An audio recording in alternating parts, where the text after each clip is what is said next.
3주에 걸쳐서 똑같은 제목으로 말씀을 이어가고 있습니다. 3주 동안 전한 말씀, 자기 성장, 자기 발전, 영적 성장을 위해 가져야 할 거룩한 습관. 먼저는 하나님 앞에서 우리가 자기 성장을 위해 가져야 할 거룩한 습관이 무엇인가? 그것은 다름이 아니라 하나님을 만나는 습관을 길러야 한다.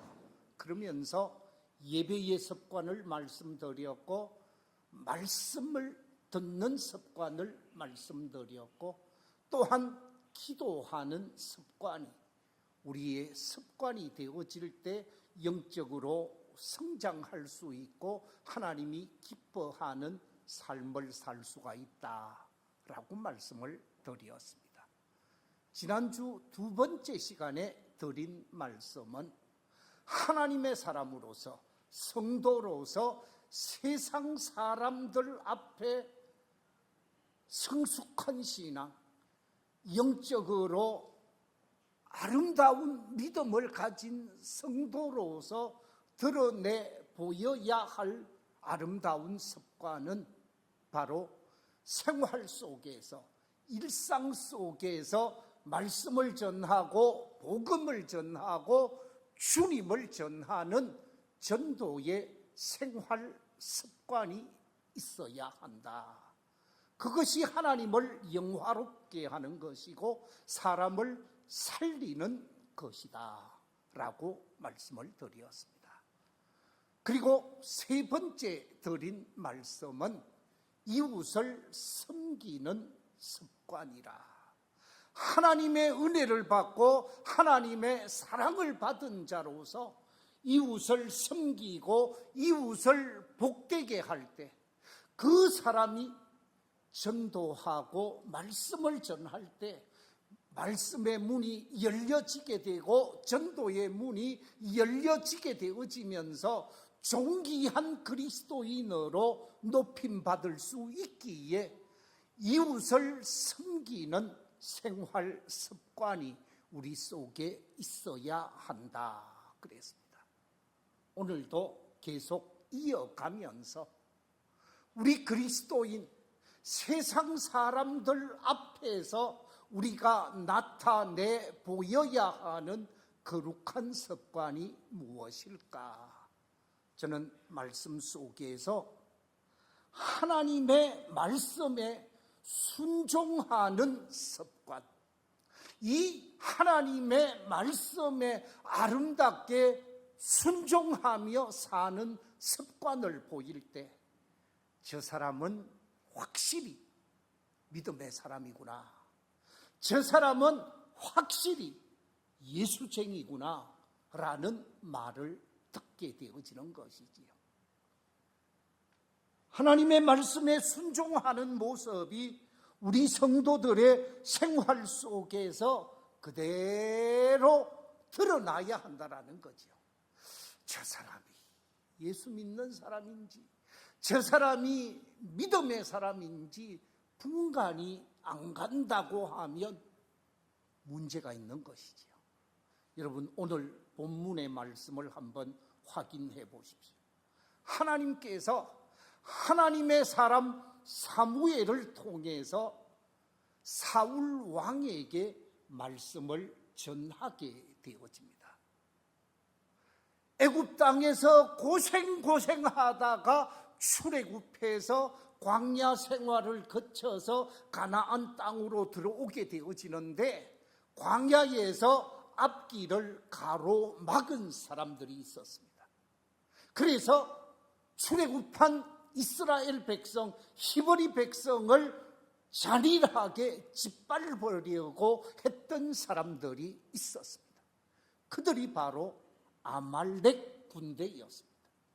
이 아말렉 군대가 하나님의 백성을 짓밟게 되어지고 하나님의 백성이 가나안으로 가는 길을 가로막은 것에 관해서 하나님께서 용서할 수가 없어서 이스라엘 백성들이 가나안 땅에 정착하게 되어지고 왕정 국가가 세워져서 지도자로 사울을 세우고 난 다음에 사울을 향하여 말하기를 너희 선대 히브리 백성이 가나안 땅을 거쳐서 광야를 향하여 나아와 가나안 땅에 이르기까지 히브리 민족 너희 조상들에게 못된 짓을 하고 해서 안 되는 짓을 했던 아말렉 사람들을 다 멸하라. 아말렉 사람들을 다 진멸하라고 말씀하셨습니다. 오늘 본문 3절에 이렇게 기록하고 있습니다. 아말렉을 쳐서 그들의 모든 소유를 남기지 말고 진멸하되 남녀와 소아와 젖먹이는 아이와 우양과 낙타와 나귀를 어떻게 하라고요? 죽이라. 다 없애라고 그랬습니다. 하나님의 말씀을 받게 되어진 이 사울 왕이 군대를 모집해서 전쟁을 치르게 되어지죠. 그 전쟁에 참여한 사람이 21만이나 되었다고 그랬습니다. 전쟁에 참여해서 전쟁에 큰 승리를 거두게 되어집니다. 그런데 하나님께서 전쟁에 이기도록 하신 것에 관해서 기뻐할 것이 아니고 하나님이 주신 말씀에 순종해야 하는데 전쟁에 승리해서 많은 전리품을 갖게 되어지면서 인간의 욕심이 발동하게 되어집니다. 사울왕이 볼 때 먹음직하고 자신이 가지면 돈이 되겠고 자신의 나라에 두면 힘이 되어질 만한 것은 다 살려주고 가치 없고 무가치하고 무의미한 것들만 다 제거했다고 말씀하게 되어집니다.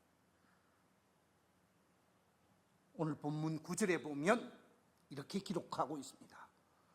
사울과 백성이 아각과 그 양과 소의 가장 좋은 것 또는 기름진 것과 어린 양과 모든 좋은 것을 남기고 진멸하기를 즐겨 아니하고 가치 없고 하찮은 것을 뭐하니라?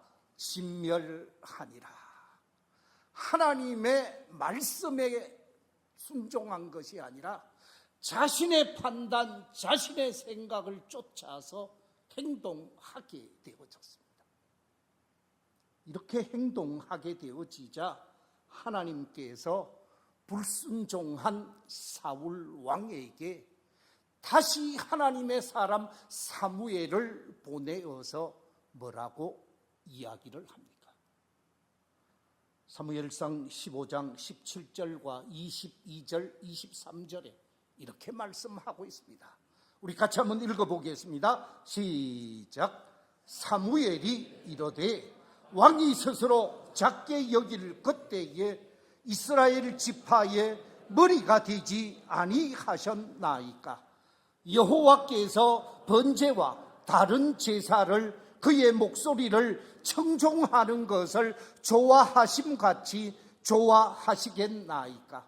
순종이 제사보다 낫고 듣는 것이 수양의 기름보다 나으니 이는 거역하는 것은 점치는 죄와 같고 완고한 것은 사신 우상에게 절하는 죄와 같음이라. 왕이 여호와의 말씀을 버렸으므로 여호와께서도 왕을 버려 왕이 되지 못하게 하셨나이다. 하나님의 말씀에 불순종하고 하나님의 말씀을 버리니까 하나님께서 사울 왕을 책임져 주지 않았다는 말씀입니다. 우리가 하나님의 말씀에 순종하는 습관을 가지고 그 말씀에 그대로 순종하게 되어지면 말씀이 약속한 축복을 우리에게 더하여 주시는 줄로 믿습니다. 그러나 말씀을 버리고 말씀에 불순종하고 말씀을 외면하고 살 때 하나님은 그 사람의 인생을 책임져 주지 않는다는 말씀입니다. 예수님은 이 땅에 메시아로 오신 분이요, 인류의 모든 죄를 대속하기 위해 십자가를 지고자 했습니다. 그러나 인간적으로 십자가를 지고 싶지 않았을 것입니다. 치욕의 십자가, 부끄러운 십자가, 저주의 십자가였기 때문에 십자가를 지고 싶지 않았습니다. 그래서 습관을 쫓아서 겟세마네 동산을 찾아가게 되어지고, 겟세마네 동산에서 온 몸에서 땀이 흐르되 핏방울이 흐르기까지 간절히 기도하면서 하나님의 뜻을 구하게 되어집니다. 습관을 쫓아 기도하고 하나님의 말씀을 쫓아서 순종할 것을 다짐하면서 내 뜻대로 마옵시고 아버지의 뜻대로 되기를 원합니다라고 하는 응답을 가지게 되어지면서 십자가를 지게 되어지죠. 그 치욕의 십자가, 부끄러운 십자가를 예수님이 갈보리 언덕에서 지고 살이 찢기시고 피를 흘리시고 죽음을 당하게 되어집니다. 그런데 하나님께서 십자가의 부끄러운 죽음을 당하신 예수님을 그냥 그대로 그렇게 방치하셨습니까? 그렇지 않았습니다. 3일 만에 부활하게 하셨고 40일의 마지막을 정리하고 난 다음에 승천하게 하시는 모습을 보게 되어집니다. 장차 이 땅에 재림의 주님으로 다시 오시게 하신 분이 예수 그리스도이십니다. 이 예수님에 관해서 말씀에 순종하는 자에게 주어진 축복을 어떻게 정리하고 있는가? 사도 바울은 빌립보서 2장에서 이렇게 정리하고 있습니다. 빌립보서 2장 6절 이하의 말씀을 우리가 같이 한번 읽어보겠습니다. 시작. 그는 근본 하나님의 본체시나 하나님과 동등됨을 취할 것으로 여기지 아니하시고 오히려 자기를 비워 종의 형체를 가지사 사람들과 같이 되셨고 사람의 모양으로 나타나사 자기를 낮추시고 죽기까지 복종하셨으니 곧 십자가에 죽으심이라. 이러므로 하나님이 그를 지극히 높여 모든 이름 위에 뛰어난 이름을 주사 하늘에 있는 자들과 땅에 있는 자들과 땅 아래에 있는 자들로 모든 무릎을 예수의 이름에 꿇게 하시고 모든 입으로 예수 그리스도를 주라 시인하여 하나님 아버지께 영광을 돌리게 하셨느니라. 할렐루야. 말씀에 순종하여 십자가를 지셨던 예수님을 하나님께서는 지극히 높여서 이름 위에 뛰어난 이름의 주인공이 되게 하시고 세상 모든 만민이 그 이름 앞에 무릎을 꿇게 하시며 하나님께 영광을 돌리게 하는 놀라운 역사를 경험하게 하신 하나님이시라는 것입니다. 그렇습니다. 말씀에 순종했던 예수님은 높이 들어서 구속의 주로 모든 이름 위에 뛰어난 이름의 주인공이 되게 했지만 이스라엘의 초대 왕으로 하나님이 세우셨던 사울이 하나님의 말씀을 버리고 말씀을 불순종하면서 비참하게 생을 마감하는 모습을 우리가 보게 되어집니다. 그렇기 때문에 말씀에 순종하면서 사는 삶이 복 있는 삶이라는 것이죠. 우리가 이 땅에서 믿음의 길을 걸어가면서 철저하게 말씀에 순종하며 삶을 살 때 복된 삶을 살 수 있는 것입니다. 어떤 사람들은 이렇게 말합니다. 지금은 은혜 시대요, 지금은 종말 시대요, 지금은 교회 시대인데 신약 시대 이전에 있었던 율법을 지킬 필요가 있습니까? 우리가 왜 율법을 지킵니까? 복음에 사로잡혀 사는 사람이 율법을 굳이 지킬 필요가 있습니까? 그러면서 율법을 지킬 필요가 없다라고 말하는 사람들도 없잖아 있습니다. 사실 우리 인간은 율법을 100% 지킬 수 없는 존재입니다.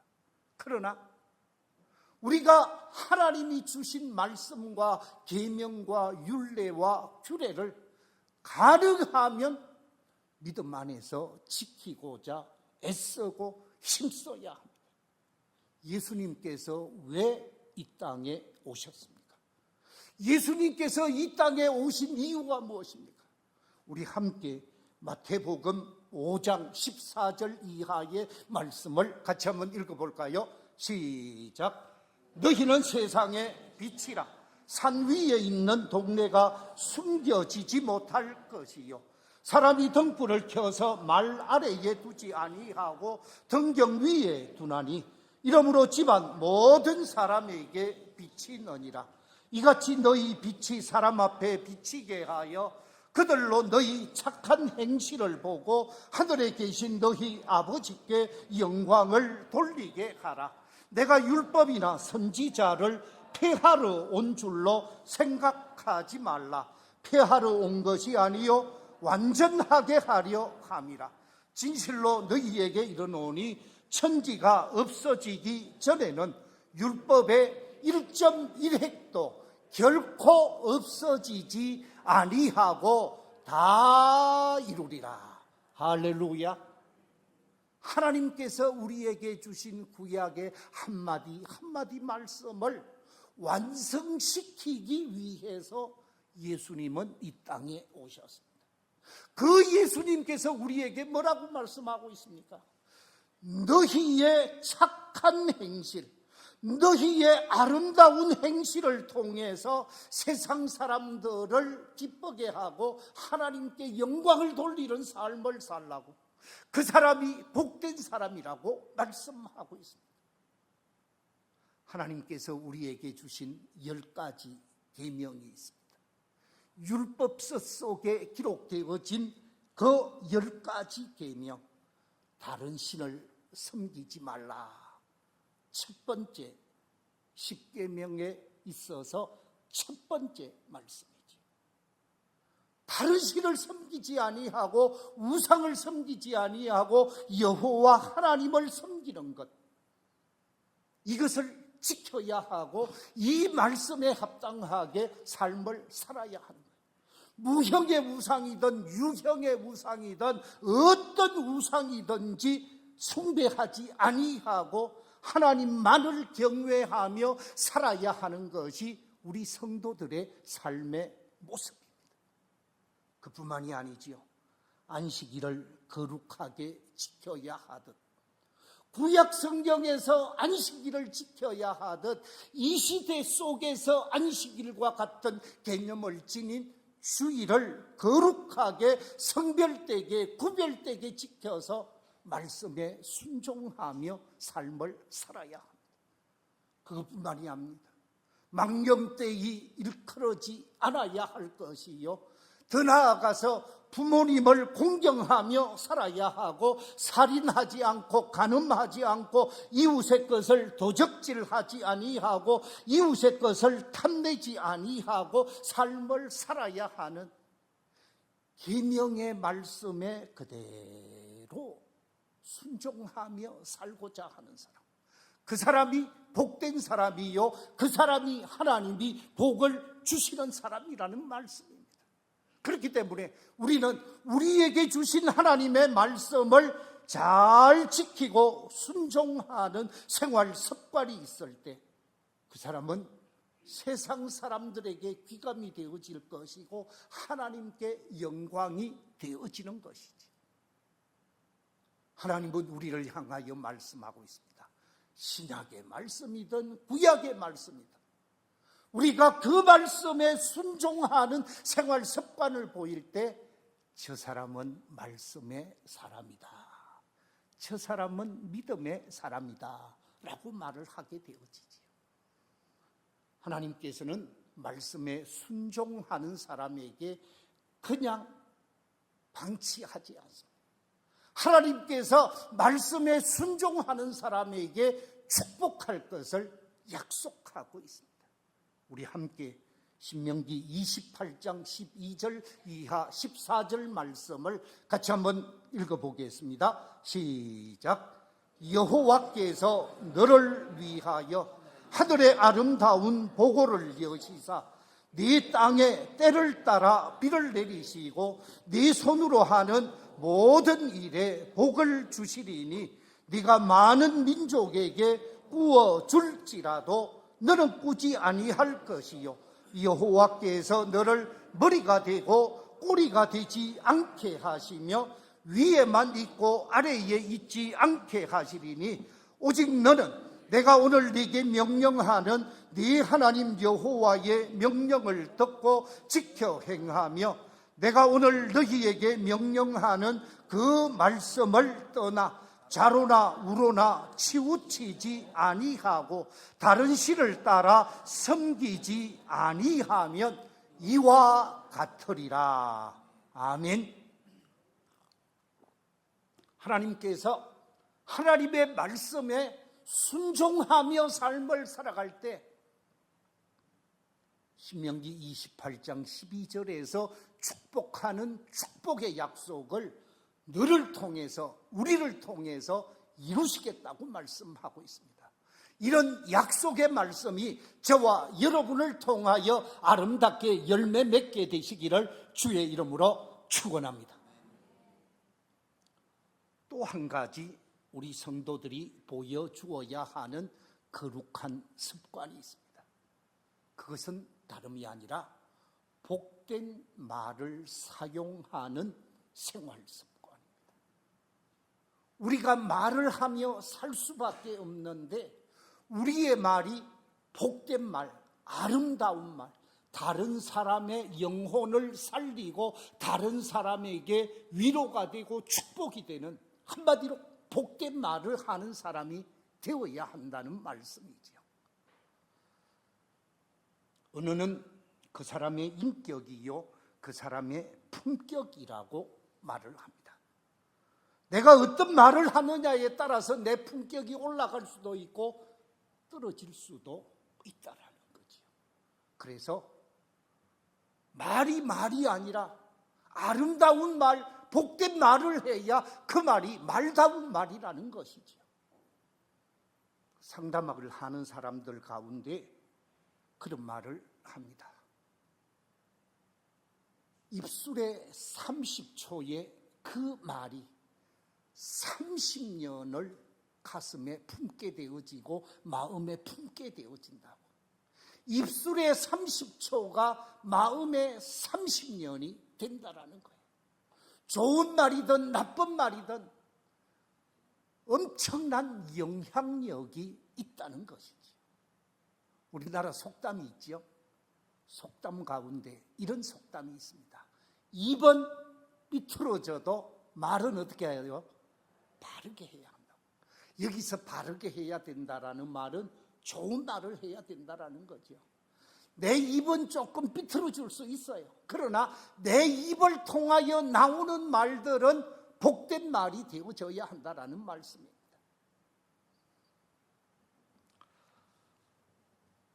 지금은 대학을 갈 때 수학 능력 시험을 치지요. 수학 능력 고사를 치는데 그 이전에 벌써 꽤 오래 전이네요. 제가 대학을 가려고 할 때 쳤던 시험은 수학 능력이 아니라 무슨 시험이었죠? 예비고사를 쳤습니다. 우리가 예비고사 거의 마지막 부분에서 쳤다고 생각을 하는데 예비고사 시험을 치는데 12월에 발표를 하고 1월에 각 대학에 응시를 하게 되어집니다. 그런데 3번이나 낙방한 친구가 있었습니다. 네 번째 시험을 치는데 또 실패한 거예요. 이 친구가 학교에서는 아주 공부를 잘한다라는 소리를 들었어요. 그런데 예비고사 시험만 치면 자신의 평균 성적 반도 안 되는 거예요. 자신이 평균 시험을 치면 고등학교를 졸업을 하고 재수를 하면서 종로학원에서 학원을 다녔는데 수능 예비고사 준비를 위해서 시험을 치면 쳤다 하면 370, 380을 받은 거예요. 그런데 정말 직접 시험을 치게 되면 170, 180점을 받는 거예요. 자기가 도저히 견디지를 못해서 더 이상 살아봤자 뭐 하겠노 생각하고 수유리 쪽으로 서울 동대문구 지나서 저쪽 망우리를 지나 수유리 쪽으로 가게 되어지는데 수유리에 가서 죽으려고 하다가 그 옆에 절이 있었습니다. 그래서 그 절에 스님을 찾아가게 되어졌는데 그 절이 화계사라는 절입니다. 스님이 무슨 목탁 두드리는 거야 잘하지만 상담에 있어서는 무례한이었던 것 같습니다. 그래서 그 옆에 한신대학교가 있었거든요. 한신대학 상담학 교수를 찾아가서 우리 절에 이런 학생이 왔는데 좀 도와주십시오 해서 상담학 교수하고 만나게 해주었습니다. 그래서 한신대 상담학 교수와 만남을 갖고 상담을 하는 가운데 이 학생이 말로 인한 상처가 가슴에 그대로 꽂혀 있었다라는 거예요. 내용인적 이렇습니다. 중학교 1학년 2학기 학기말 시험을 보는 그 시점에 이 학생이 시험을 단 한 과목도 보지 못하고 다 시험을 못 치게 되어졌습니다. 빵점이 되어졌으니까 전교의 꼴찌를 그 반에서 하게 되어졌죠. 그런데 중간에 새 학기가 되어지고 특히 이제 3월을 앞두고 선생님이 바뀌어지는 가운데 새로운 선생님이 와서 이 학생의 상황을 아파서 시험 못 친 것 전혀 몰랐는데 새로운 선생님이 부임을 해서 자기 방에서 꼴찌가 나오고 그것도 자기 반에서 부끄러운 꼴찌를 해 놓으니까 이 선생님이 좀 화가 났던 것 같아요. 그러니까 성적표를 다 가지고 자기 반에 와서 야 전교에서 꼴찌 한 새끼 나와. 뭐 요즘이야 학생들한테 욕을 잘 안 하겠습니다만은 그 당시만 해도 욕하는 게 보통이었습니다. 저희들도 학교 다닐 때 뭐 맞는 거 보통이었고 그렇게 해서 꼴찌 한 새끼 나와 그러니까 자신이 아파서 시험 못 친 거는 생각도 안 하고 꼴찌라고 생각도 안 했는데 아무도 안 나가니까 안 나와 그러다가 누구 나와 그러면서 자기 이름을 부르더라는 거예요. 그때서 자기가 꼴찌라는 걸 안 거예요. 그런데 문제는 그 다음에 있었습니다. 학생을 앞으로 끌어내서 교탁에서 선생님이 그 손에 작은 막대기 쥐고 콕콕 찌르면서 야 이 새끼야 네가 꼴찌야 그러면서 뭐라고 얘기를 했느냐.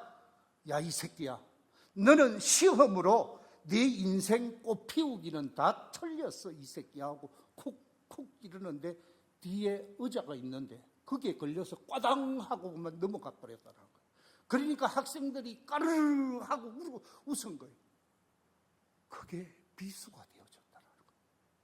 그때부터 야 이 새끼야 너는 시험으로 내 인생 꽃 피우기는 다 틀렸어 이 새끼야 하는 이 말이 가슴에 비수가 되어져서 평상시는 안정적으로 공부를 할 때는 아무런 어려움이 없는데 중요한 시험을 하면 그날 저녁에 잠을 못 잔다는 거예요.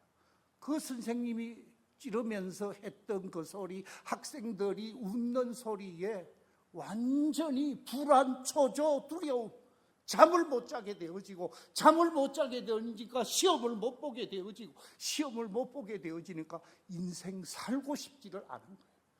그래서 자살을 하려고 했다가 상담학 교수를 통해서 새로운 인생을 회복해 가는 과정이 없잖아 있었습니다.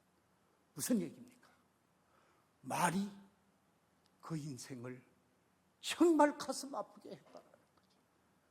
우리가 어떤 말을 해야 되느냐에 따라서 그 인생이 잘 될 수도 있고 그 인생이 잘못될 수도 있다라는 말씀입니다. 또 한 가지 실질적으로 있었던 사건입니다. 저는 경북 안동을 몇 번 가보기는 했습니다만은 안동에 관해서는 잘 모르는 사람인데, 안동에 경안중학교, 경안고등학교가 있다고 합니다. 혹시 이 중에 경안 출신들이 있는지 모르겠습니다만은 그 경안중학교, 경안고등학교에 집사님으로 계시다가 안수 집사님이 되고 장로님이 되신 권태형 장로님이라는 분이 있었습니다. 저분이 평교사 시절에 평교사로 경안중학교 교사로 있는데, 시골 저 안동 위동이라는 지역의 아주 시골에 가련한 동네에 어떤 아이가 초등학교를 졸업하고 중학교를 가기 전에 이 경안중학교에 권태영 선생님을 찾아와서 자신의 가정의 어려움을 호소하면서 우리 아들을 어떻게 하면 좋겠습니까? 하고 물었다라는 거예요.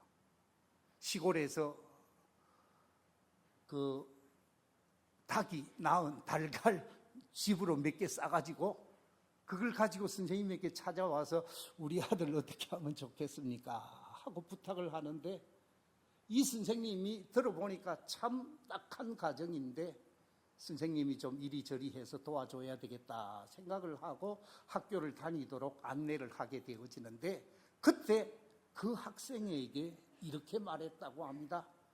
지금은 교장 선생님으로 계셨다가 세상을 떠났습니다마는 안동 서부교회 장로님으로 계셨는데, 이 권태영 선생님이 그 학생에게 이렇게 말을 합니다. 집이 가난하다고 해서 공부를 못하는 것은 아니란다. 너는 열심히 공부해서 중학교 졸업하고 고등학교 졸업을 해서 어디에 가라고요? 육군사관학교에 가거라. 그래서 장군이 되면 좋겠다. 그러면서 하는 말이, 내가 보니 너는 무슨 감이라고요? 장군감이다 그랬습니다. 내가 보니 너는 딱 장군감이야. 그 얘기를 듣고 자기가 자신에게 나는 장군감이래, 나는 장군감이래. 그래서 중학교 선생님의 도움, 교회의 도움으로 공부를 했고 고등학교 때 고학으로 공부를 했습니다. 육사를 갖고 육군사관학교에서 훌륭하게 학교를 마치고 장교 생활을 하다가 76사단이라고 있습니다. 그 76사단 사단장이 되어진 거예요. 벨 2개를 달고 자기 선생님을 찾아가게 되어집니다. 그 당시 권태영 교장 선생님을 찾아가서 운동장에 별 2개 달린 집차를 놔두고, 그날이 마침 비가 왔대요. 운동장에 맞이하러 나오신 교장 선생님 앞에 엎드려서 큰절을 하고, 이 사단장이 되어진 이 학생 사단장이 이렇게 얘기를 합니다. 선생님, 이 별은 선생님의 말 한마디가 만들어낸 결과입니다. 여러분, 우리가 어떤 말을 하느냐에 따라서 말은 습관이 되어집니다. 어떤 말을 하느냐에 따라서 그 말이 그 사람의 인생을 결정하게 되어진다는 것이니까요. 제가 오늘 서론에서 소개를 안 했습니다만은 고대 그리스 철학자 가운데 아리스토텔레스라는 유명한 철학자가 있지요. 이 아리스토텔레스는 이렇게 말했습니다. 반복적으로 무엇을 하느냐가 우리를 결정한다. 그렇다면 탁월함은 행위가 아닌 습관이다. 그랬습니다. 우리가 반복적으로 무엇인가를 하면 그것이 우리의 인생을 결정하는데, 그렇기 때문에 탁월함이라는 것은 어떤 행동이 아니라 어떻게 습관화하느냐에 따라서 우리 인생이 결정되어진다고 말하고 있습니다. 말씀을 맺겠습니다. 믿음의 길을 걸어가는 우리 모든 믿음의 가족들이 하나님이 기뻐하는 거룩한 습관, 아름다운 습관으로 세상 사람을 복되게 하고 하나님께 영광을 돌리는 복 있는 삶이 우리 모두에게 있게 되시기를 주의 이름으로 축원합니다.